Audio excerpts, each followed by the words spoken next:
Little football at 4. Panthers at Patriots. They don't have a bye. Panthers don't till week 14. They got a long way to go. I know that from fantasy football purposes. You have Tet McMillan on your team. He's not missing a game for a long time, barring injury. Did have the calf pop up today, but he practiced yesterday. Not until right before the fantasy playoffs. Right before, yeah. Hopefully you're all clinched up there anyway. You're not playing for a win.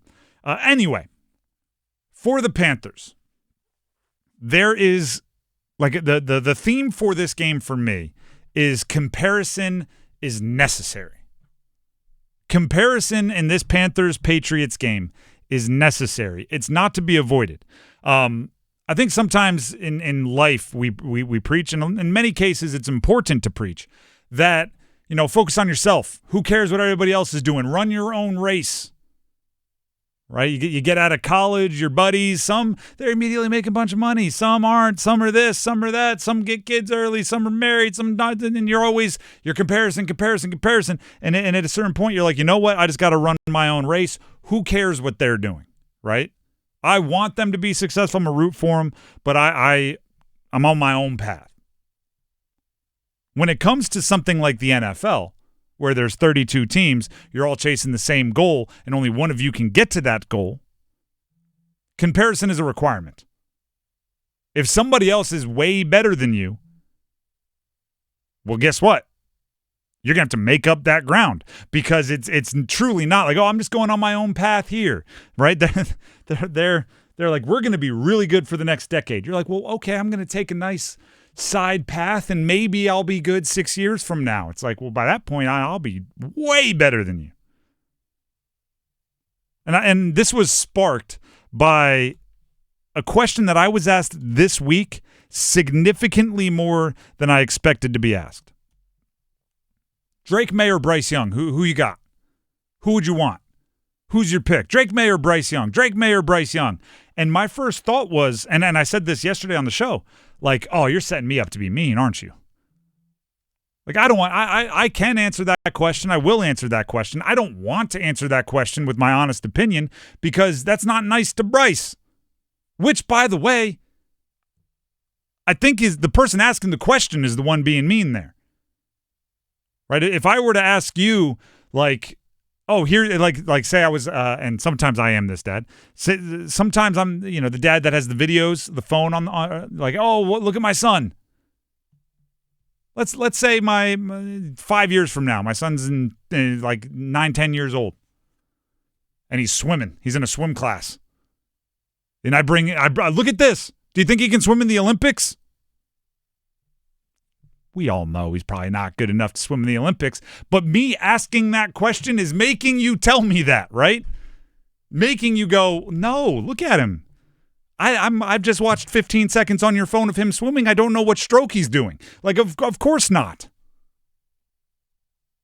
Well, the question was there, right? So if you're sitting here going Drake Maye or Bryce Young, I'm going like, okay, you haven't accepted it yet. You're clinging to some kind of ideal that is just very unlikely to happen here. The answer there is Drake Maye. And the shame of it, the reason why that stings so much is Drake was after Bryce Young. Drake was committed to Alabama until Bryce Young committed to Alabama. Bryce Young a little bit older, and all of a sudden he went, ooh, that's one of the top recruits in the country. He's going to be, the starter after Tua. I'm going to decommit from Alabama, and he went to UNC. Bryce Young got to the NFL first. Bryce Young won a Heisman. Bryce Young was the cat's meow. Drake Maye showed up after, and yes, if you talk to most football analysts, I'm not saying all of them, but most of them, and you say Drake Maye or Bryce, they're not going to hesitate. And in some ways, that's the concern for Panthers-Patriots this weekend. Have the Patriots already passed the Panthers?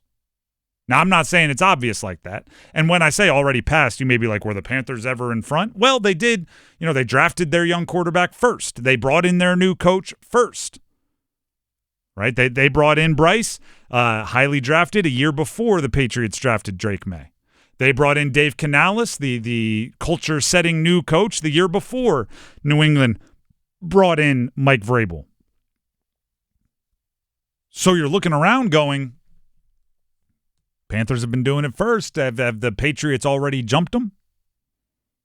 Now, I don't think it's as obvious as the quarterbacks. I think if you went up to free agent fans, which is becoming a thing more, right? Fans that are like, I'm looking for a new team because my team stinks, or my team did this and I don't agree with it, so I'm looking for a new team.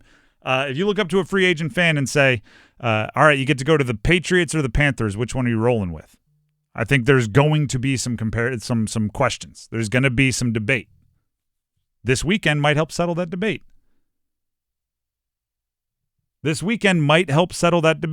And that alone should make you wildly competitive as an organization with the Panthers. Let's be real. Are the Panthers competing with the Bills? No. They're in different parts of their development. They're in different parts of roster building, different cap situations. Like, everything about them is different. Are they competing even with like a Chargers? No. Chargers have their quarterback. They know their quarterback. They're drafting running backs in the first round, which is the last thing you do because they have the shortest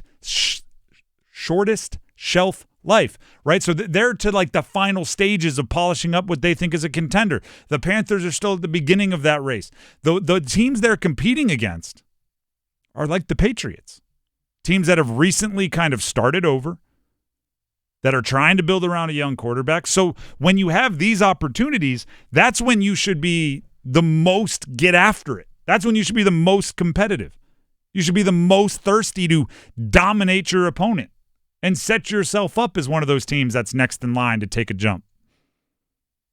I think they did that against Atlanta.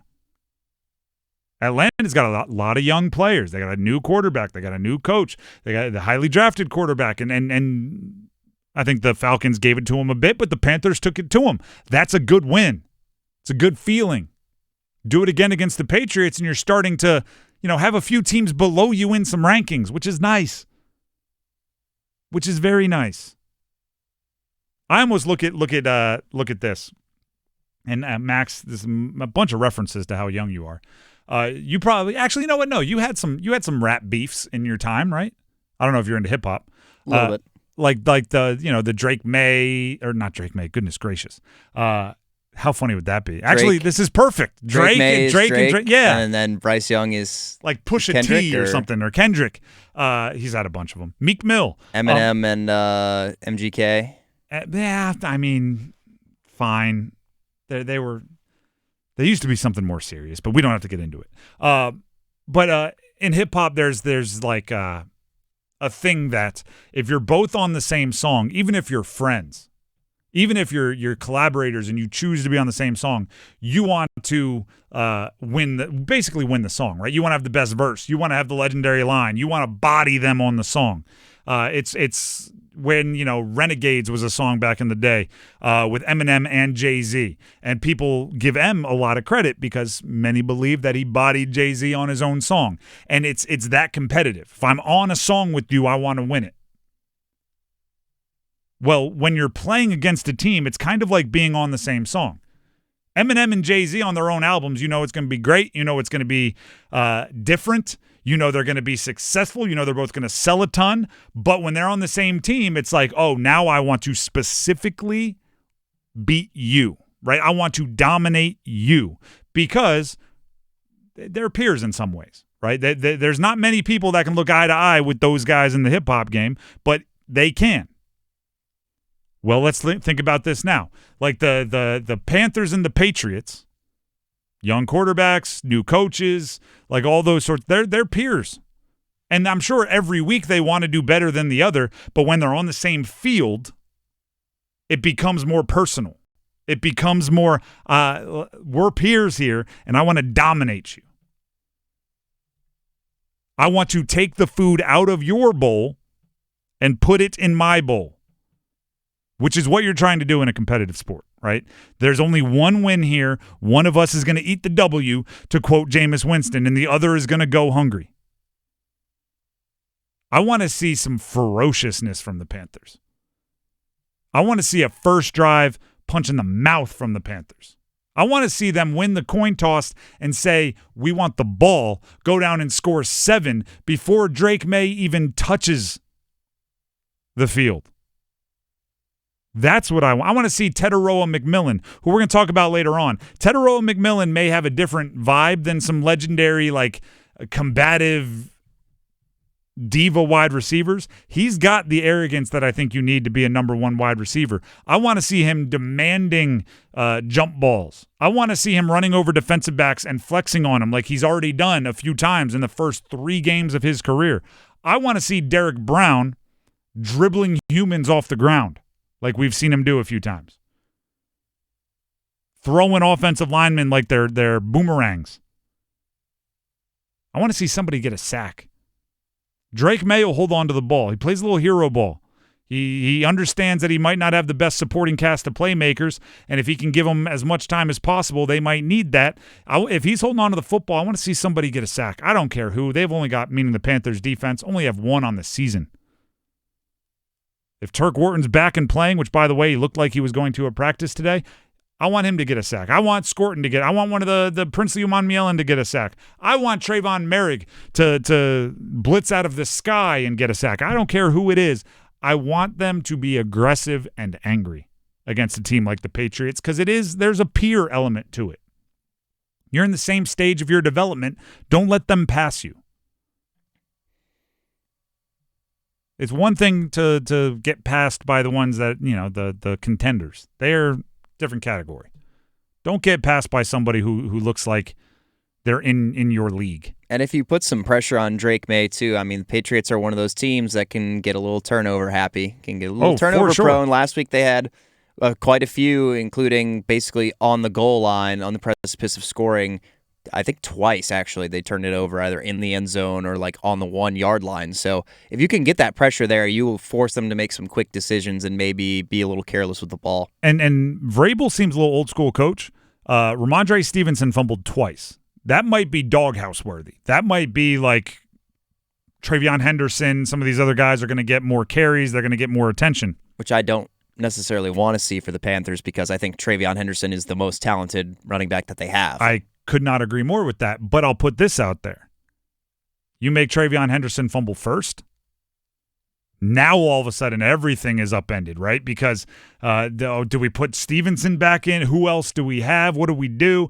You can really send them into a tizzy, but you got to be aggressive. You got to punch the football. You got to, rip at it. You got to do everything you need to do. Panthers at Patriots. Better be a fist fight. Not literally,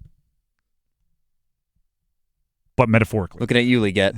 I'm looking at you, Giovanni Smith. Kane's preseason joke reference, for those of you that didn't catch that one.